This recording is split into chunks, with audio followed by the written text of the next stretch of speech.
Ya, kembali lagi bersama saya Johan di Jurnal Trading ID. Jadi pada kesempatan video kali ini kita akan membahas kembali untuk update dari pergerakan XAUUSD dan juga gold ini sendiri ya. Oke, jadi di sini untuk video weekly mungkin akan sedikit agak panjang dari video daily yang biasa ya, dan juga kita akan membahas ya cukup lengkap ya, terutama untuk mengenai news dan juga movement gold selama 1 minggu ke belakang. Jadi kita mau bahas lagi nih, kenapa gold ini bisa naik ya, kenapa si DXY ini juga bisa turun gitu teman-teman.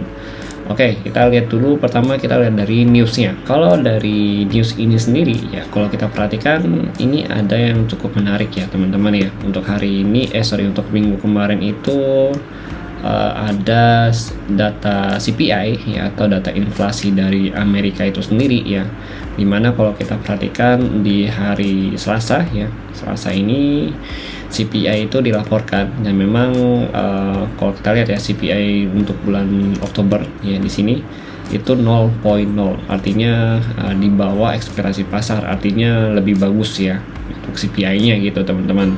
Dari 0.4 pasar ekspektasi itu 0.1, ternyata hasilnya itu adalah 0.0 gitu teman-teman. Jadi kalau kita perhatikan ini cukup bagus untuk gold itu sendiri, dan juga cukup bagus untuk pasar saham gitu. Jadinya kalau kita lihat ya, untuk pasar saham sendiri sama gold ya selama 1 minggu ini mengalami kenaikan yang cukup signifikan ya teman-teman ya. Ini gold ya, kalau kita perhatikan nih yang mulai dari tanggal 13 November ya, itu 14 ya, pokoknya dia naik terus gitu teman-teman gitu. Sama halnya dengan pasar saham yang dimana kalau kita lihat indeksnya NASDAQ 100 ini ya, ini mengalami kenaikan juga yang cukup signifikan teman-teman gitu ya. Oke ya gitu. Jadi si CPI ini yang menandakan bahwa inflasi di Amerika itu sudah mulai mereda. Jadi sebenarnya harapan dari investor ya, atau dari pelaku pasar dengan adanya data CPI ini ya, kayak inflasi sudah mereda, artinya mereka berharap kalau si The Fed ya, Amerika ini sendiri tidak akan menaikkan suku bunga lagi, dan juga tidak akan se-hawkish yang seperti dikatakan pada dia di bulan lalu atau di pertemuan yang sebelum-sebelumnya gitu teman-teman. Jadi dimana mereka itu berharap ya si kondisi dari Amerika ini sendiri sudah mulai bisa naik ya, atau bangkit lagi ya, sehingga bisa menstabilkan suku bunganya, bahkan mulai dikurangkan gitu ya, mulai diturunkan suku bunganya itu di tahun 2024 nanti gitu teman.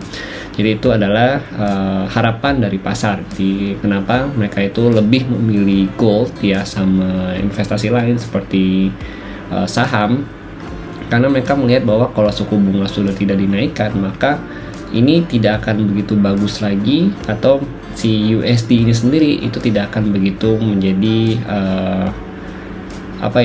pilihan utama mereka gitu. Jadi mereka nggak begitu tertarik lagi untuk mengambil si USD ini sendiri gitu teman-teman ya. Kalau kita lihat dari indeks DXY sendiri pun ya turun cukup tajam ya. Kemudian kalau kita lihat dari US 100 ya, US 10 ya, atau obligasi dari si Amerika ini juga turun cukup tajam gitu teman-teman.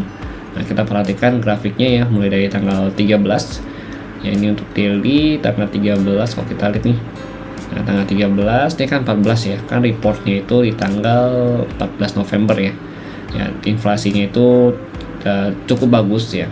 Jadi kalau kita perhatikan obligasinya ini turun ya, mengalami penurunan cukup signifikan di tanggal 14 ya, kemudian 15, 16, 17 teman-teman. Jadi ya mereka cukup diturunkan ya dengan sangat signifikan. Sama halnya dengan si dolar ini sendiri gitu. Kalau kita lihat ya, dolar ini juga mulai dari tanggal 13 ya ke 14 ini penurunan yang ekstrim di tanggal 14. Ini kalau kita perhatikan nih ya, sampai saat ini pun di penutupan pasar di tanggal 17 ya, itu juga belum ada tanda-tanda kalau dolar ini akan dinaikkan kembali gitu teman-teman. Jadi memang pertanda kalau dolar ini sudah mulai bearish kembali gitu. Oke, kita lihat lagi, berarti ini cukup bagus ya untuk si gold ini sendiri teman-teman. Nah kemudian kalau kita perhatikan lagi untuk news yang lain ya, selain CPI itu kita juga ada news dari Indonesia Jobless Claim gitu, dimana jobless claim ini kalau kita perhatikan memang cukup tinggi ya, dimana ini terjadi di 218 ya, kemudian ini ada di 231 ya, ini cukup tinggi jobless claimnya, artinya yang klaim pengangguran itu cukup banyak teman-teman gitu. Ini kurang bagus juga untuk DXY gitu teman-teman ya. Nah kemudian PPI-nya juga kalau kita perhatikan ini kurang bagus untuk DXY ya, jadi ya bisa dikatakan untuk minggu kemarin ya itu kurang bagus sentimennya untuk si DXY sendiri, terutama dari laporan hasil CPI ini sendiri teman-teman gitu. Jadi ya kita tahu lah sekarang ya kenapa si gold ini turun. Yang pertama karena untuk si USD ini udah bukan jadi apa ya perhatian utama mereka lagi sebagai investor ya, jadi mereka sudah tidak begitu tertarik untuk mengambil dolar. Lalu yang kedua dari obligasi, kalau kita perhatikan ya ini kan juga ngaruh nih ya untuk pergerakan dari si gold ini sendiri.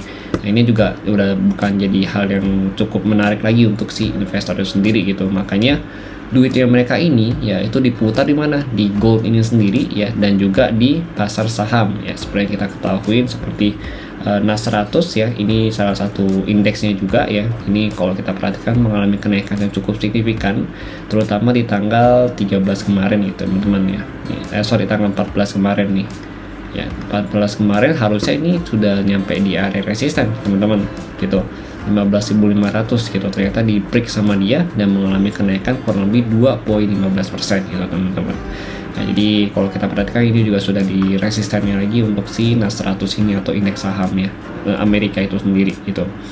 Oke, jadi gitu ya teman-teman ya, penyebab naiknya gold ya dan juga turunnya DXY itu karena dari hasil inflasi dari The Fed itu sendiri yang memang dilaporkan membaik ya hasil inflasinya gitu. Jadi diharapkan tidak ada kenaikan suku bunga lebih lanjut lagi oleh para pelaku pasar gitu teman-teman. Bahkan yang mereka harapkan adalah dipapas ya atau dikurangkan untuk suku bunganya di tahun 2024 nanti gitu.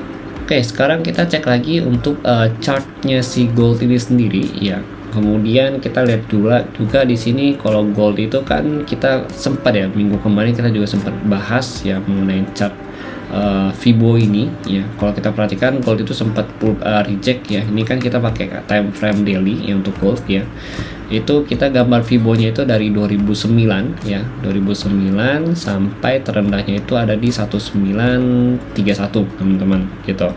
Nah ini kalau kita lihat ada area golden ratio ya, ini sempat reject sama gold itu kurang lebih di tanggal 14 ya sama 15 sebelum akhirnya di break sama dia di tanggal 16 ya, karena memang kalau kita perhatikan newsnya itu memang kurang bagus atau sentimennya itu kurang bagus untuk gold ini sendiri, untuk DXY ya sorry, dan memang cukup bullish untuk si gold ini sendiri gitu teman-teman. Nah lalu kita lihat lagi ya, untuk ekspektasi saya ya atau untuk pergerakan ke depannya ini perlu kita perhatikan adalah untuk aman yang nge-buy itu kita bisa lihat itu dia break dari 76.4 karena ini juga ada area resisten ya. Kalau kita lihat ini dia break terhenti ya, belum bisa break dari 1991 ya atau di 76.4. Lalu kalau kita perhatikan juga gold ini kan dia ngebreak nih dari area Fibo-nya dia, golden ratio-nya dia yang di sini. Yang di 1970, 1979 ya. Berarti kita masih bisa ambil ya kurang lebih di 1970 ini ya rejection. Manfaatnya untuk ke buy dengan target harga di mana? 1991 lagi. Kemudian 2000 ya sampai 2009 ya. Intinya sampai target itu ke high yang ini kembali teman-teman gitu. Ya masih ada potensi dia ke sini itu. Intinya gitu. Tapi kita akan looking for sell ya atau fokus untuk sell begitu dia bisa break dari 1970 ini dengan target di mana di 1961 kemudian 1950 sampai terendahnya itu di sini yaitu kurang lebih di 1940 sampai 1931 gitu teman-teman.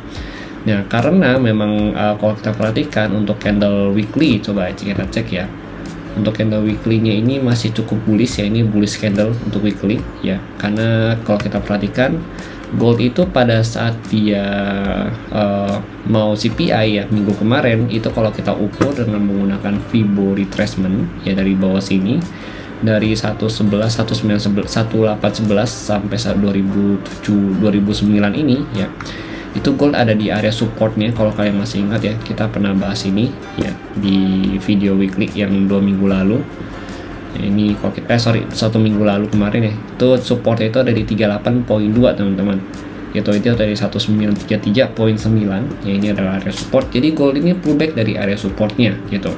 Lalu kalau kita cek lagi untuk DXY ini sendiri ya, sebentar kita cek DXY.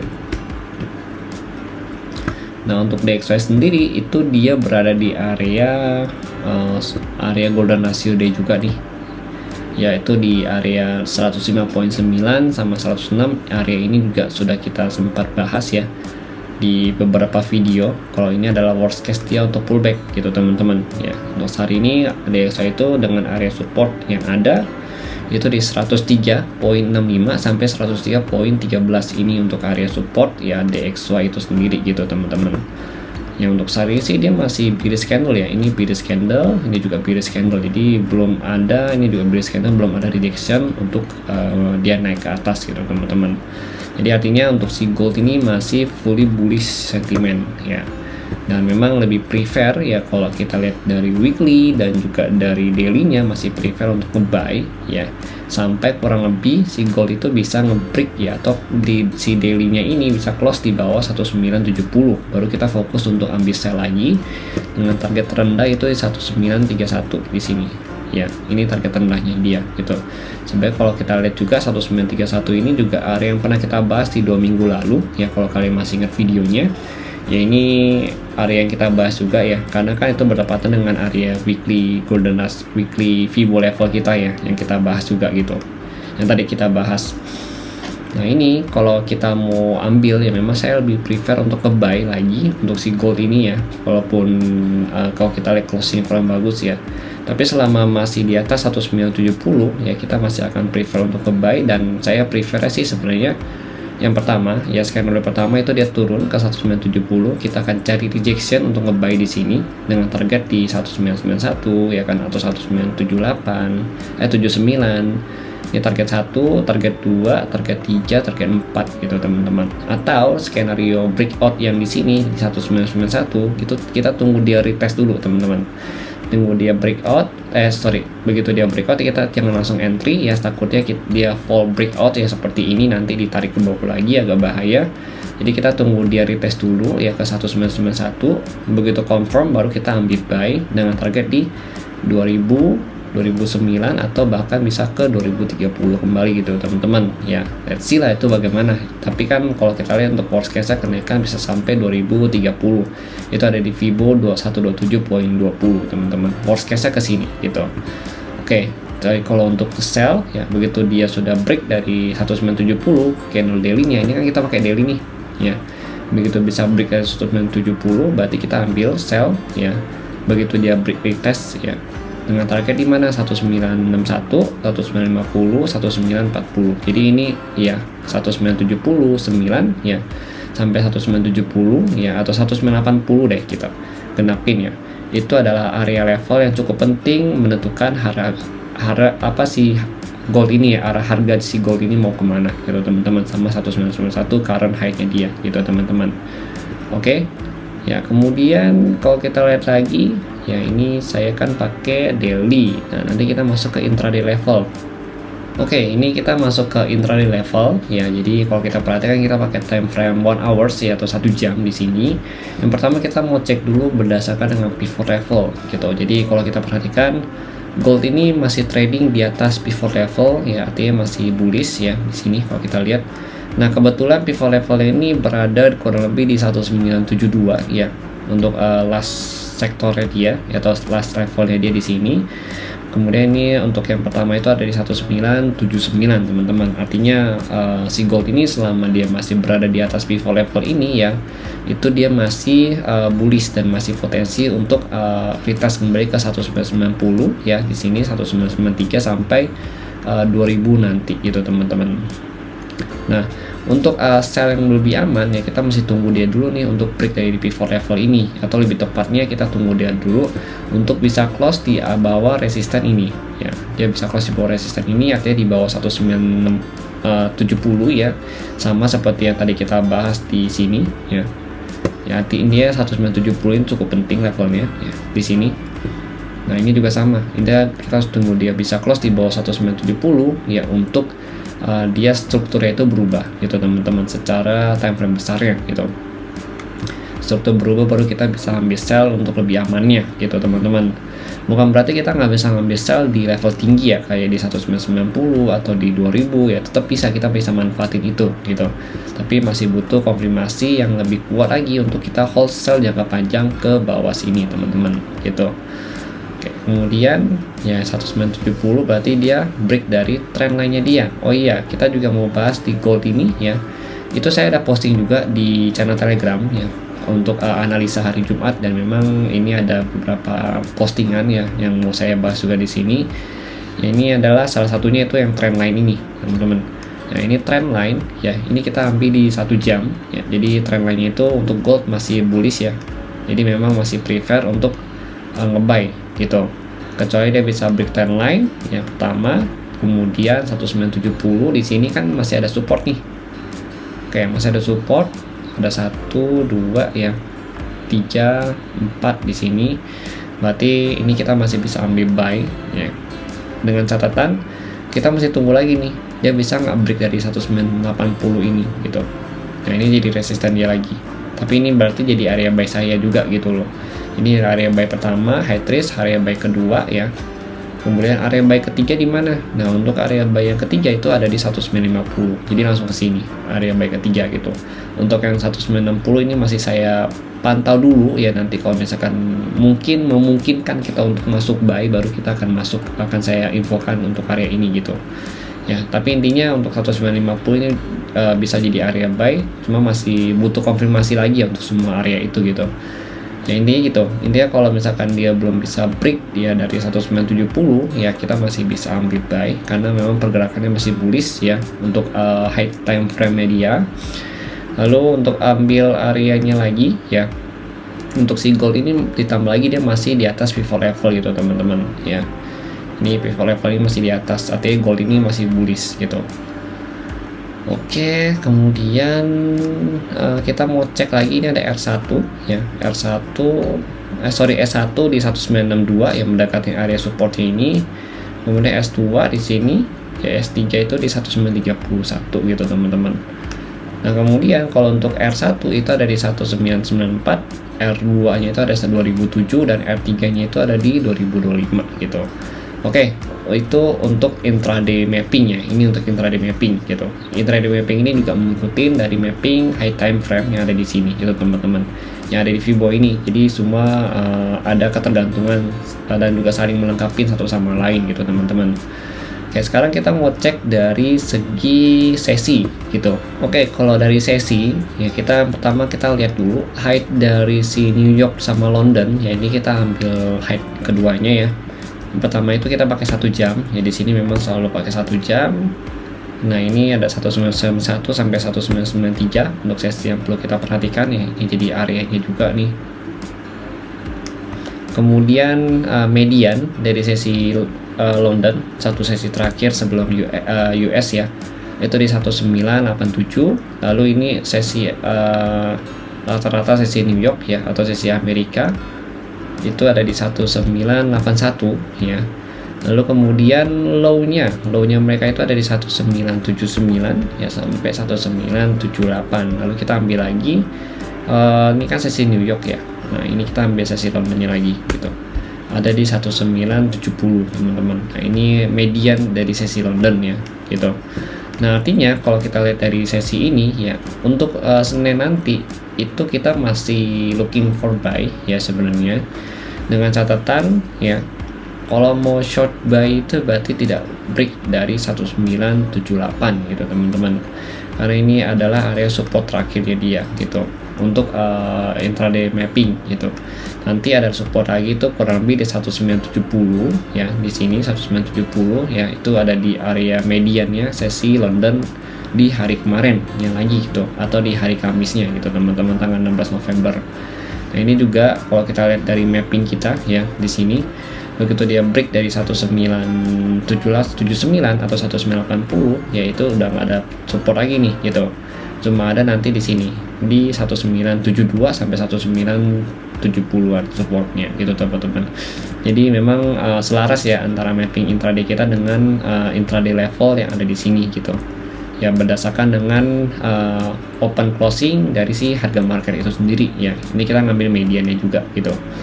Nah kemudian ini berarti untuk buy yang lebih amannya, atau yang kalau misalkan kita dapat buy di sini nih ya kan, ini kan market terlihat sideways ya kan. Untuk aman yang buy itu berarti kita bisa ambil ya holdnya itu untuk jangka panjang ketika dia bisa break dari median sesi Asia, sesi New York yang ini gitu. Berarti di 1981. Begitu dia break 1981 berarti dia potensi untuk retest kemana? Ke 1987 teman-teman di sini. 1987 kemudian ke 1991 gitu. Nah, ini juga sama sebenarnya metodenya seperti yang saya posting di hari Jumat kemarin ya. Kalau kalian perhatikan, memang saya nggak update di YouTube ya, tapi saya update di channel Telegram ya di sini. Ya, jadi kalau kita lihat di sini ya, ini ada saya posting juga ya. Ini kan ada area pivot ya kan, ini break dari 1987. Ini saya lihat dari area ini juga ya, dari area ini itu dia akan menyentuh kurang lebih untuk saat ini ya, dia akan menyentuh di 1990 gitu teman-teman. Jadi kalau kalian ada dapat juga ya untuk area ini yang kemarin kita bahas ya, ini ada sell di sini, itu congrats untuk kalian semua ya. Kan ini juga sudah pernah kita bahas di hari Jumat kemarin gitu teman-teman. Oke ya, jadi mungkin itu sih ya. Saya juga kemarin masih ada hold sell ya, cuma udah saya SR plus in ya, untuk sellnya belum saya close ya, masih running, cuma udah SR plus, jadi ya udah aman lah gitu untuk posisinya. Kalau misalkan amit-amit dia naik lagi ya, berarti kan udah kena SR plus saya gitu, jadi nggak rugi sama sekali gitu teman-teman, udah zero risk gitu. Oke, jadi mungkin sekian dulu dari saya untuk gold minggu ini ya pembahasannya. Nanti kalau misalkan ada pembahasan lebih lanjut, kita akan diskusikan lagi di channel Telegram dan juga update video di hari berikutnya. Oke, terima kasih dan sekian dari saya. Sampai jumpa di lain video.